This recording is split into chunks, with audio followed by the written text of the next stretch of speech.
A young woman named Alara lived in a small town nestled between rolling hills and dense forests. Known for her kind heart and unwavering faith, Alara had always felt a deep connection with God. She believed in His guidance and saw His hand in the little things that made life beautiful.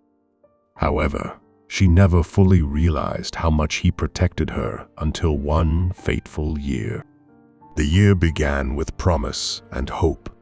Alara had just started a new job at a local library where she had always dreamed of working. The smell of old books and the quiet hum of whispered conversations brought her peace. It was her sanctuary. But as the days turned into weeks, strange events began to unfold. It started with a feeling, an uneasy sensation that would come over her at random moments.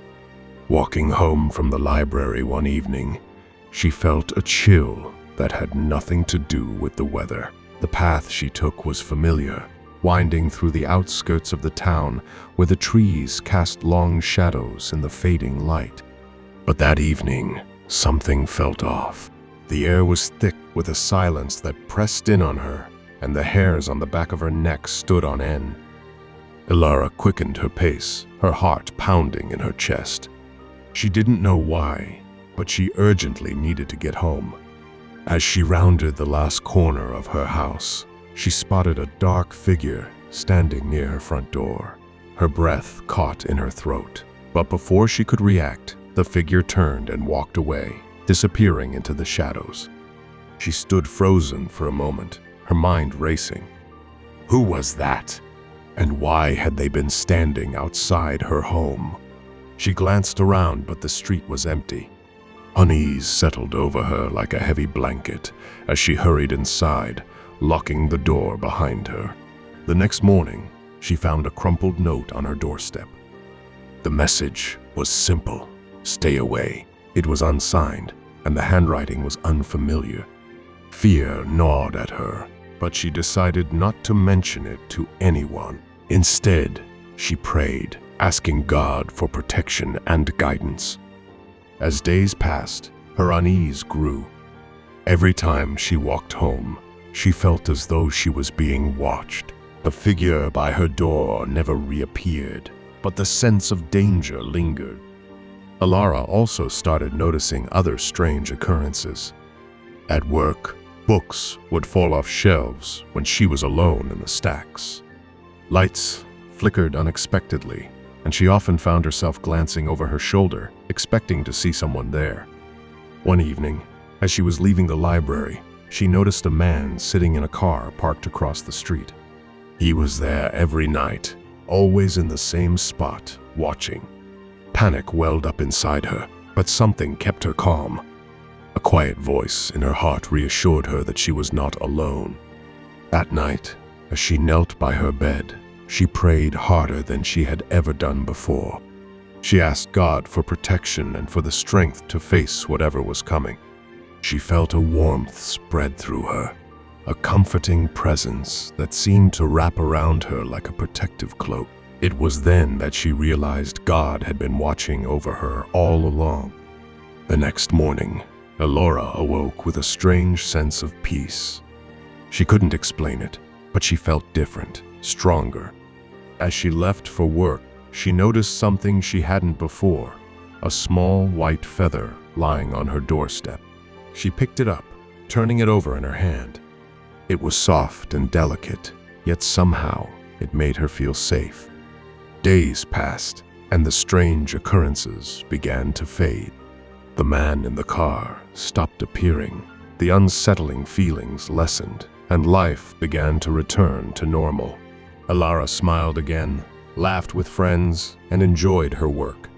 The note and the figure by her door seemed like distant memories, like shadows that the light had finally chased away.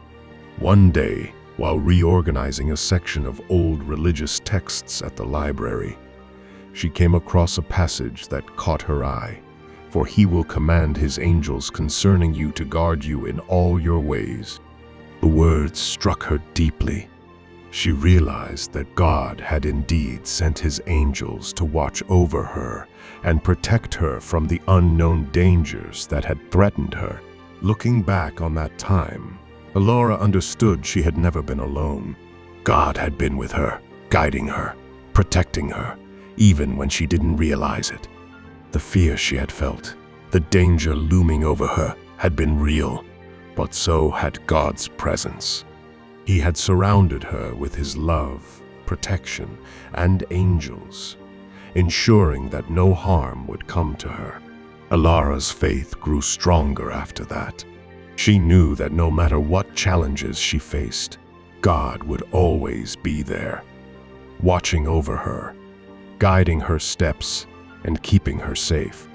The experience had taught her that God's protection wasn't always obvious, but it was always there, like a shield that guarded her from unseen dangers.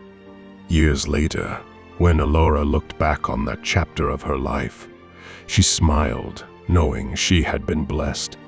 She had been tested, and through it all, she had been protected by a power greater than herself.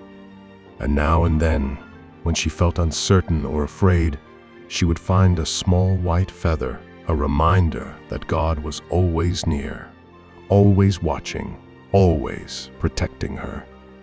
God protects us from temptations that could lead us astray. He works in mysterious ways to fulfill his plans. He even commands his unseen, supernatural servants to come to our aid when we are in the greatest need and trouble. Not even the devil can stand against the servants of the Lord. These verses carry a sense of triumphant power. It's tempting to become arrogant and act as if we are invincible. However, this is the same mindset that Satan tried to entice Jesus with when he took him to the top of the temple. He said, "If you are the Son of God, throw yourself down. For it is written, He will command His angels concerning you, and with their hands they will lift you up, so that you will not strike your foot against a stone." Even today, the devil tempts us in similar ways. Remember, the devil is extremely dangerous, yet highly unoriginal. He relies on the same tricks repeatedly, often with great effect. When we seek refuge and strength from God and ask for protection from evil, we can pray, "I come to your refuge with joy as you shelter me against the attacks of the devil. Protect me, O Lord, from the craftiness of the enemy, and save me from his evil plots." Subscribe for more life-changing videos. Thank you.